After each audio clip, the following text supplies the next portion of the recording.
माझं नाव संदीप राऊत आहे आणि मी महादेव व्हेरायटी लावल्या 2 बॅगा, पण जे बाकी व्हेरायटीमध्ये पिवळसरपणा आला आहे तो ह्या महादेवमध्ये हिरवेपणा आहे आणि शेंगा वगैरे बऱ्या आहे. आणि प्रमाण कसं काय वाटतं? प्रमाणे भरपूर वाटून राहिलो.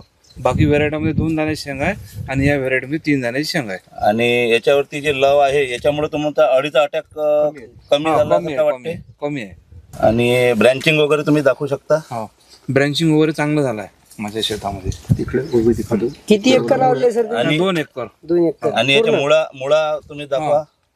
मुळांचं गाठी वगैरे जरा 2 एकर मध्ये कोणतं लावले सर तुम्ही? 2 एकर मध्ये महादेवच लावले पूर्ण. ओके.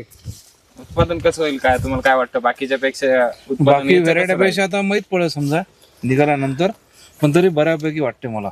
याच्या अगोदर शेतात तुमच्या सोयाबीनच होती का? हा, सोयाबीन होती. ओके ओके, बरोबर. दुसऱ्या शेंगामध्ये तुम्हाला जास्त फरक वाटत असेल ना? हो, हे 3 दाण्याची शेंग आहे. बाकी व्हेरायटीमध्ये 2 दाण्याची शेंग आहे. 2 आणि 3.